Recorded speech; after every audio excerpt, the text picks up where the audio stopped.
Do you have a thirst to learn about wine? Do you love stories about wonderfully obsessive people, hauntingly beautiful places, and amusingly awkward social situations? Well, that's the blend here on the Unreserved Wine Talk podcast. I'm your host, Natalie McLean, and each week I share with you unfiltered conversations with celebrities in the wine world, as well as confessions from my own tipsy journey as I write my third book on this subject. I'm so glad you're here. Now pass me that bottle, please, and let's get started. In episode 1, we chat with author Pete Hellman about why wine is such a prime target for fakes and why our human nature is so prone to believe in them. This is the True Crime for Wine edition.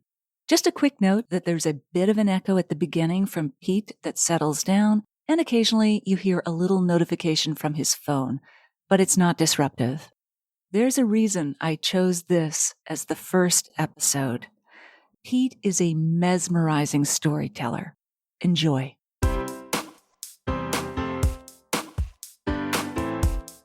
You may enjoy wine, but have you heard about the mysteries in the wine industry in terms of wine forgery? Famous bottles of wine that were faked or forged. Connoisseurs at auction and other places were duped into buying these forgeries, which were basically worthless. Our guest tonight is a New York City-based journalist. He's written for the New York Times, the New York Post, Wine Spectator, and a number of other prestigious publications. He has a number of books, but the one, of course, that we're going to talk about tonight is In Vino Duplicitas. It's a New York Times bestselling book. It's just come out. In fact, they had to go back for another print run. It's sold out. It's so good. Very gripping story in the best tradition of journalistic reporting, but also fascinating storytelling. The man who wrote the book, the journalist, he joins me now, live from his home in New York City. Welcome, Pete Hellman. Thank you so much for having me, Natalie. We talked about this before in our little mini chat, Pete, but why is wine such a great product, if you will, for forgery versus, say, an Hermes scarf? Maybe tell us what makes wine a great target for these criminals. Well, if you had a criminal mind, Natalie, and of course nobody listening does, so we'll just say hypothetically, if you decided that from home you wanted to have a do-it-yourself counterfeiting project, well, you can't do a Rolex. That's out of the question. That's just too hard. You might be able to do a multicolored, silk-screened Hermes scarf, which could cost $400 or $500 at a Hermes store. If you're very good at it, you might make a pretty good representation of an Hermes scarf. But somebody who really is an expert would pick it up and feel the fiber and say, nice try, but this isn't the real thing. Luxury wine can be much more expensive than $400 or $500. And the great thing about wine, old wine, mythic vintages of old wine for counterfeiting is that the wine is locked in the bottle. You can't really know if it's the real thing or not until you pull the cork. And that may be months or years after you actually have made it or purchased it. So, if there's a good job on the label and the cork seems right and the foil looks right and the bottle looks right, there's no way you can know if it's counterfeit or authentic until you pull the cork. And that's unique to wine. Okay, so this is a fascinating story. Tell us what drew you to this particular story in the first place. Of all the different things that are going on in the wine world, scandals or not, why did you get intrigued by this story? This story, actually, I'd like to say I'm a great investigative reporter and I nosed it out. But in fact, one Friday afternoon, April 25th, 2008, I just come back from the gym and I got a call from a fine wine dealer, Jeffrey Troy, who said to me, you should go down to the Acker, Merrill, and Condit wine auction at Crew at 6 p.m. This is now about 5 p.m. I said, why? Jeffrey said, something unusual is going to happen. I said, what? And he said, 22 lots of a very sought-after Burgundian domain Ponceau, are going to be withdrawn from the auction at the demand of the fourth generation proprietor of Domaine Ponceau, Laurent Ponceau. And Laurent Ponceau is even flying in from Burgundy to make sure these wines are withdrawn because Ponceau says they are fakes. I thought, well, that's interesting. I better go down to Cru, which then had the greatest wine list of any restaurant in New York, specializing in Burgundy, had about 3,500 Burgundies on its wine list, most of them worth a month or 6 months' salary for most people. And I took a shower, I got dressed, I went down there. Wine auctions go very fast because it's not like Picasso's. You have to sell a lot of wine in a short time to make it really worthwhile. Midway through this auction, the auctioneer, John Capon, paused the action and said, well, something a little unusual here.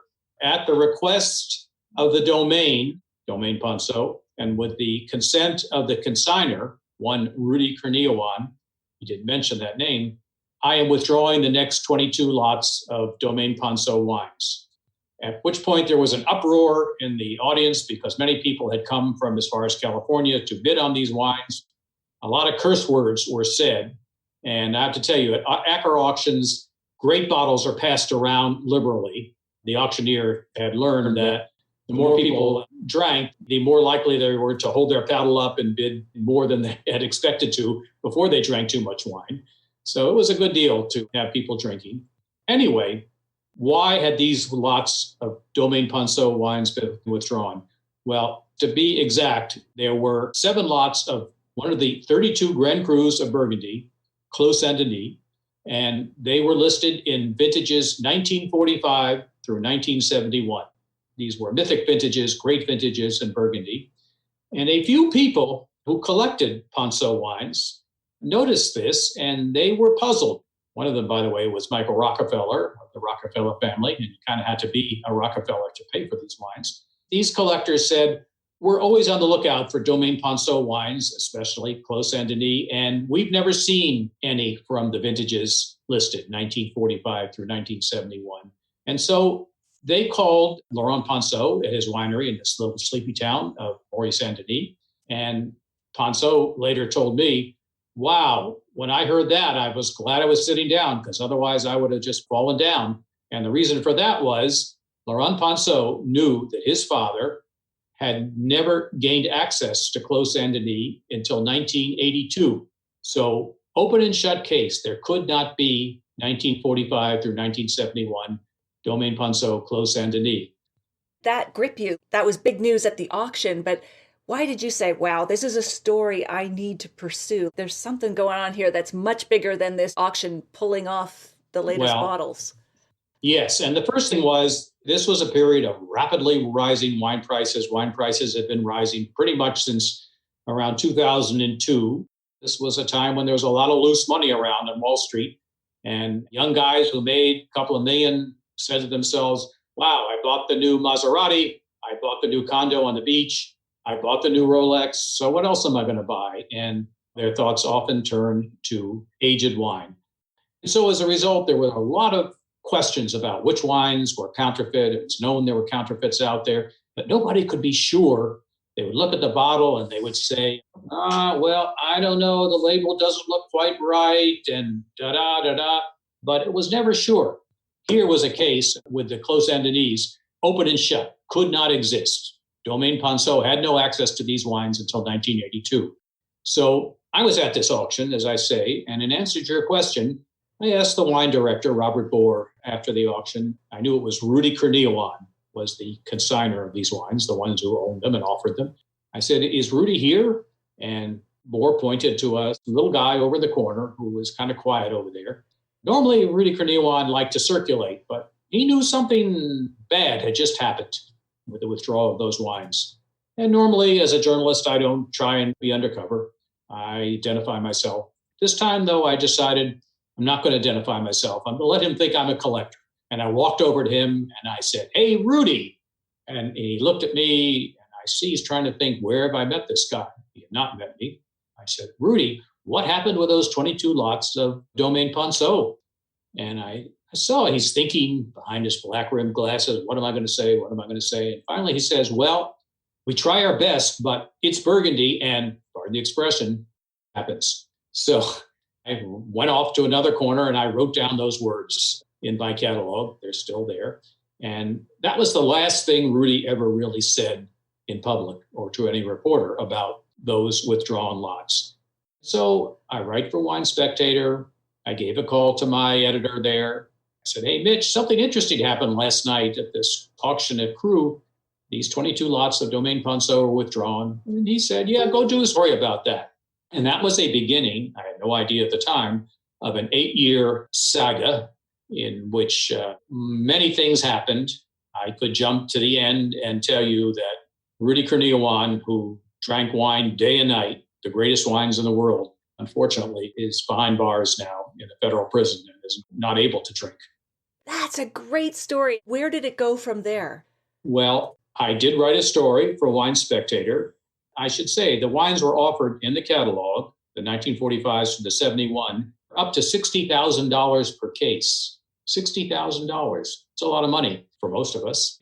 And Laurent Ponceau explained to me, I could have let those wines go up for sale, and the name of Ponceau still would have been very big and people would have respected it. But he said the thing that to me was the most powerful and goes to the heart of why people make wine in a particular place. Laurent Ponceau said, this is my earth, and this earth in Burgundy is capable of incredible variety of flavors and nuances and aromas and age-worthiness. And I didn't want to see that prostituted. So he came, flew in here, got here. I arrived at the auction maybe 10 minutes after it started. I didn't know Laurent, but he did walk in 10 minutes after me and took a seat. Everybody was convivial and drinking their wine. He was just stony-faced. He wanted to make sure that wine was withdrawn. And the next day, there was a lunch at a very fine restaurant here in New York, Jean Georges.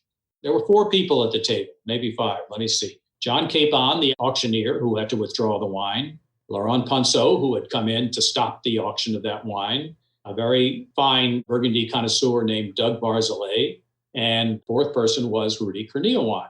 And about midway through that lunch, Laurent Ponceau, who is a courteous man, looked over at Rudy and said, Rudy, I need to know where you got that wine, who you bought it from. And at that time, Rudy Kurniawan, who maybe just had got to be 30 years old, was probably the largest purchaser of wine on earth. He himself boasted that he was buying, he said, from his wealthy family in Indonesia, he had an allowance of $1 million a month. And Rudy said, I can never get to the end of the month before it's all spent. And most of it spent on wine, although he spent a lot at restaurants and on fancy clothes and so on.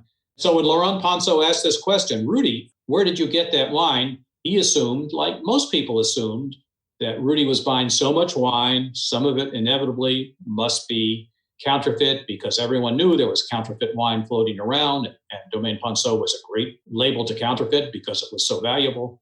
And Rudy said at that point something a little unsettling to Ponceau. He said, well, Laurent, you know, I buy so much wine, I really don't know where I got that wine. Ponceau said, but you must have receipts. Oh, no, I throw my receipts away. I don't keep them. And this didn't satisfy Ponceau, but he pressed on. And Rudy Kurniawan promised that he would go home to Arcadia, California, where he lives, just outside of LA, and see if he could figure out where he got that wine. Ponceau said to me afterwards, well, Peter, you know, if I buy a Maserati, I'll remember where I got it. And he was equating his own wine with a Maserati. It's about equivalent in price. So it didn't sit well with Ponceau that Rudy Kurniawan dissembled and couldn't quite nail where he got the wine. And as we will learn maybe in this conversation, there was a good reason he couldn't say. So that was the start for me. And I didn't imagine after the first article I wrote about that auction on April 25th, 2008, I thought that was kind of a one-off. Okay, this thing will fade away. But 8 years later, I was still writing about Rudy Kurniawan. You are a master storyteller. This topic is a hot one. It's an expose, so to speak, about criminal activity. What were your major obstacles in telling the complete story and getting to this finished book? Well, I did write about Rudy. I probably wrote between online stories and stories in Wine Spectator magazine, 25 stories about Rudy. And these stories covered various aspects. I have to just stop here and say there is a couple of heroes in this story. One is a very young, was at the time, still is a very young assistant United States attorney here in Manhattan, Southern District of Manhattan. His name is Jason Hernandez, and he's a true wine lover, has his wine in perfect storage here, really a wonderful taster. And he knew about the Rudy Kurniawan story and also about a previous counterfeiter, Hardy Rodenstock. And that's another old story. And then there's another hero here, and that's Bill Koch, one of the four Koch brothers, depending how you look at it, the famous or infamous Koch brothers. This one is a remarkable guy. Bill Koch is the twin of David Koch, and all four brothers inherited a huge fortune from their father, a brilliant oil field engineer, refinery engineer.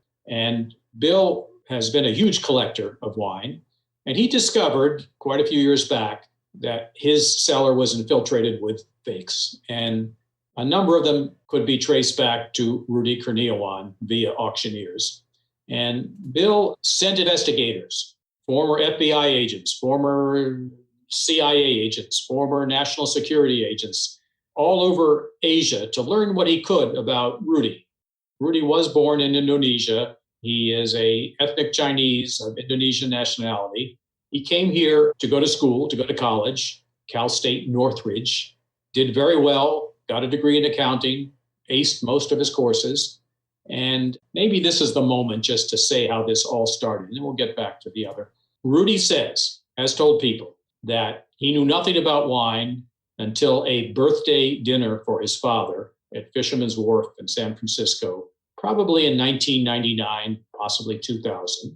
At this dinner, he picked the most expensive wine on the wine list at this restaurant. It was Opus One. I'm guessing that the price on the wine list was probably $300. And when he tasted this wine, it just kind of opened a sensory circuit in his brain, in his nose, in his palate. He just flipped out over this wine. He didn't know wine could be what he was tasting. And when he went home, he began to buy every bottle of Opus One that he could find in the LA area. And from that wine, he went on to other so-called cult Cabernets from the Napa Valley, wines where you had to be on the waiting list, or you even had to be on the waiting list to get on the waiting list to buy the wines. And from there, he went to Australian Shiraz, big Shirazes like these big cabs. From there, he went to Bordeaux, somewhat more, what shall we say, more refined, less impact. And from there, he went to the ultimate category, which is red Burgundy. And it turned out that Rudy had an extraordinary palate, just extraordinary. He remembered everything he tasted. He could distinguish between wines. If he was drinking a Meritage, which is to say like a Bordeaux blend of 4 or 5 grapes, he could actually pick out the grapes. I say he could do that. Some people say they could do it, and it's baloney. But all the good tasters that I know who tasted wine with Rudy Kurniawan praise his ability to identify wines blind.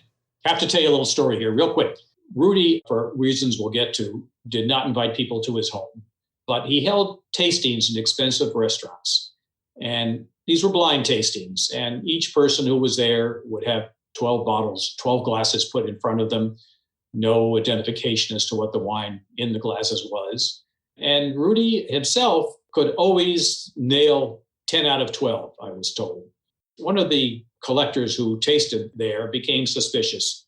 And he said, there's no way Rudy is really nailing these wines blind, identifying them without any knowledge. He must be paying $1,000 to somebody in the kitchen or the wine director to write on the bottom of the napkin what the names of the wines are, something like that. So this gentleman, Jeffrey Levy, said, I'm going to fix Rudy. I'm going to have a tasting in my house, and I'm going to control everything. There is no way Rudy could ever know what the wines in the 12 glasses are. And so he invited Rudy to his house, and the thing was set up just as he had planned. And Rudy went through the 12 glasses, and guess what? 10 out of 12, same thing. And he was very close on the other 2. So Rudy had this ability that put him in good stead with wealthy collectors. They respected him. And one of the key things about Rudy was he was basically a nobody. I hate to say that. Got his accounting degree. He was doing little jobs here and there. Suddenly, he would go to wine tastings with wealthy, mostly older people, and he brought bottles with him. And not just single bottles, not 750s, magnums, double magnums, even bigger bottles. And these were very, very expensive wines. And of course, when you bring the big fancy bottle, people invite you back and they invite you to their own tastings. So that's how Rudy really entered the circles of very wealthy kingpins of industry, Hollywood, real estate. And he did it by being very generous with the wines he poured. Fascinating. It's almost like this is a made for Hollywood movie, like with these guys who make it in Vegas and they come from nothing and they showcase their skills. I mean, my gosh, what was the most surprising thing you learned while researching and writing this book, Pete? I think the thing that was most striking is how easily Rudy was able to flim-flam, seduce very sophisticated captains of industry.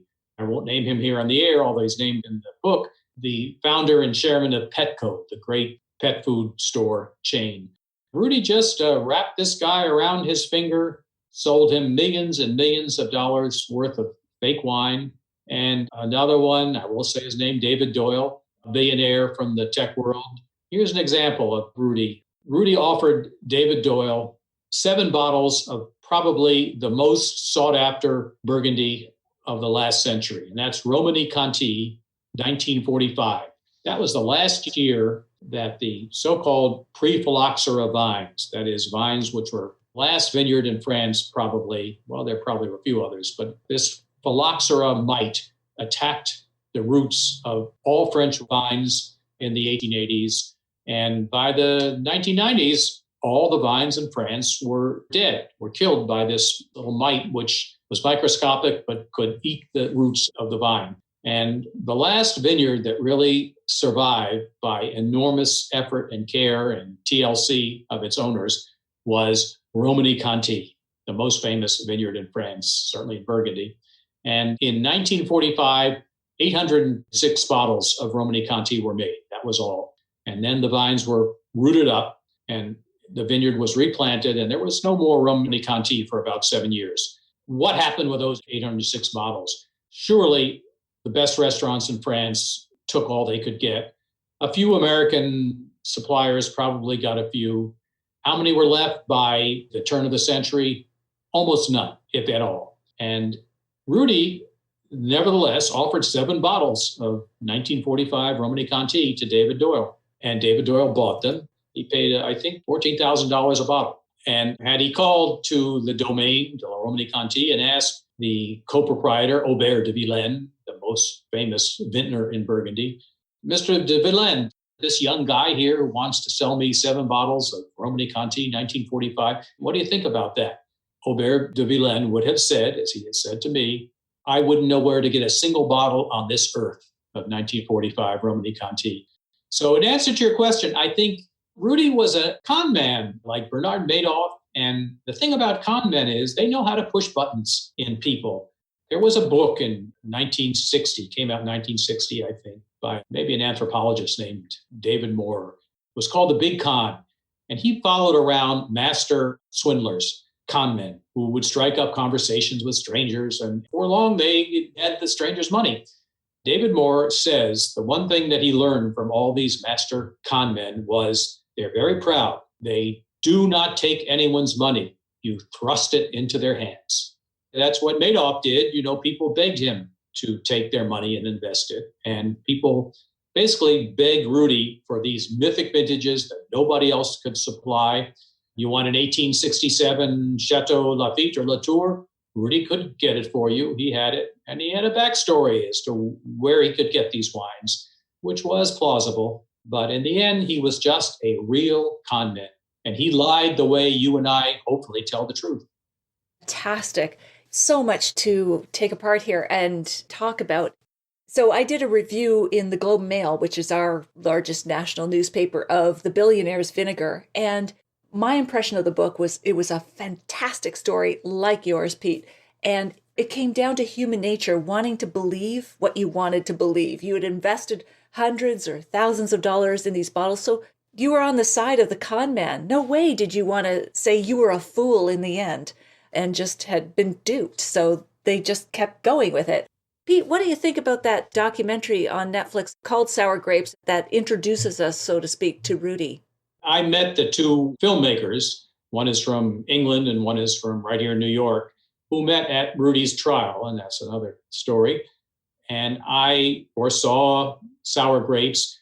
I think it's an excellent movie. It doesn't tell you how Rudy did what he did. Where did all these counterfeits, how did he make them? And he did make them. But Sour Grapes kind of shows you the craziness that went on in the wine world when people were spending $60,000, $100,000 per case for wine, which they never bothered to authenticate.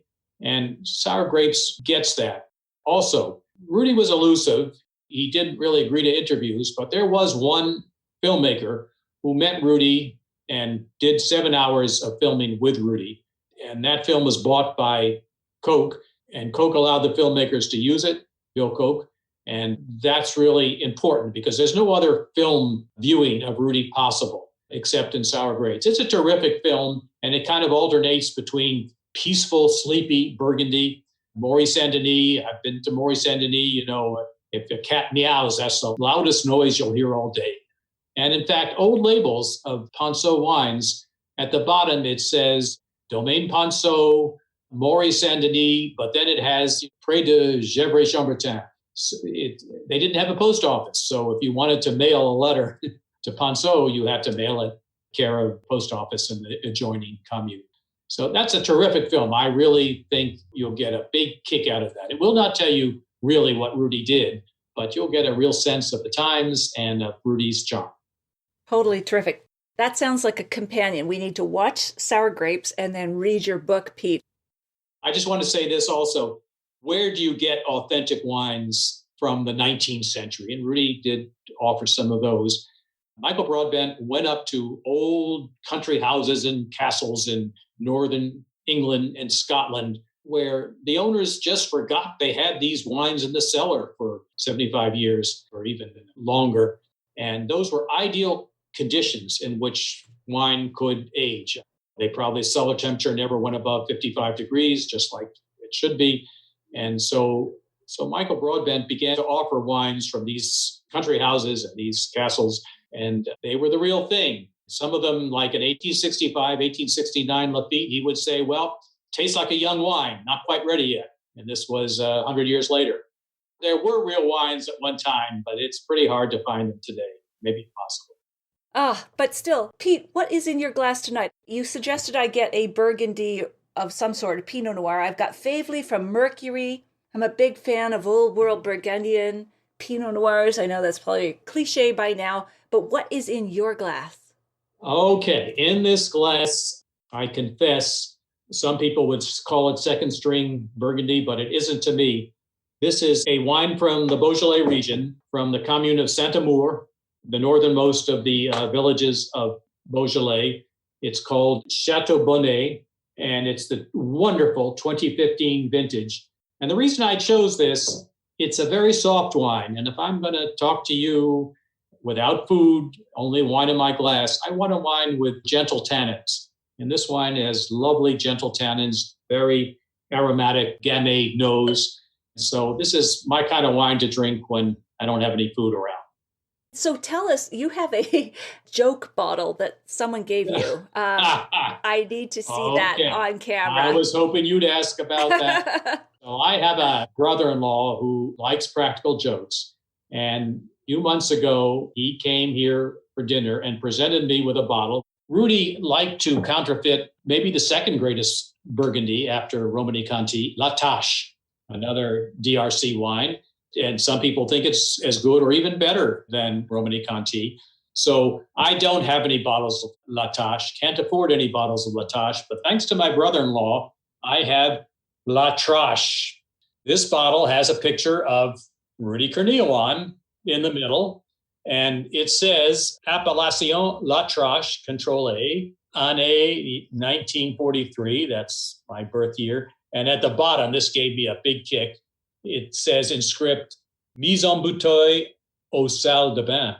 So not au domaine, but au salle de bain. And we all know what that means. So I treasure this bottle. I will never open it, so I'll never know if it's real or fake. but I'm very happy to have it in my cellar, such as it is. Wow. So have you written any articles that explore fine wines as part of an investment portfolio, like fine wines for investing?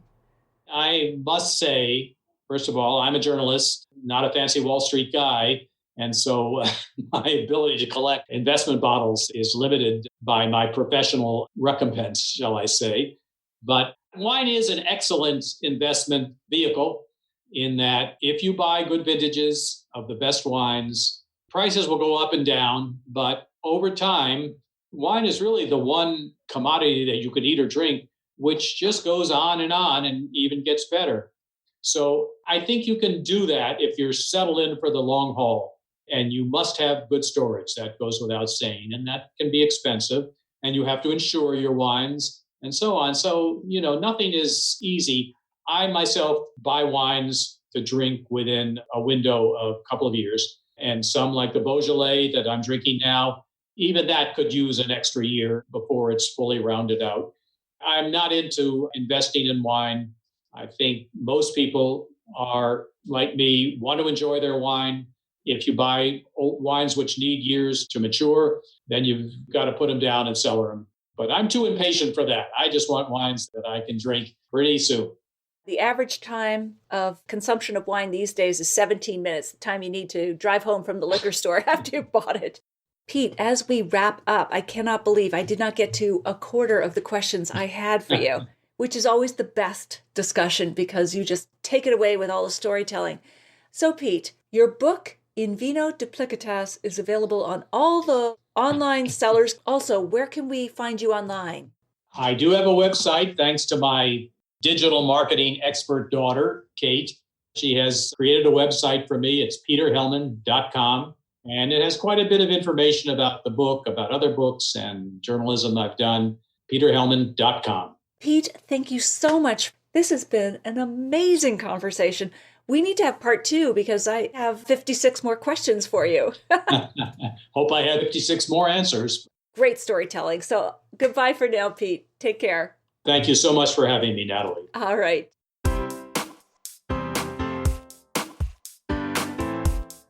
So beyond the great story that Pete shares with us, I loved his tips on spotting fake wines. What was your favorite part of this episode? Please share that with me on social media and tag me at Natalie McLean or use the hashtag #UnreservedWineTalk. So this interview was first broadcast on Facebook Live video for my Sunday Sipper Club show that takes place every Sunday at 6 p.m. if you want to join me. So that's why near the end, I asked Pete to show me the joke bottle on camera. I'll post a picture of that bottle with the show notes so that you can see it. You'll also find a link to Pete's books, the wines I mentioned, tips, and resources in this episode at nataliemclean.com/1. That's the number 1.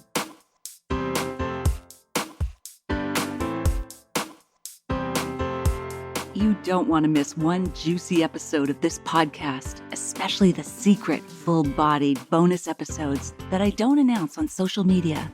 So subscribe for free now at nataliemclean.com/subscribe. Meet me here next week. Cheers.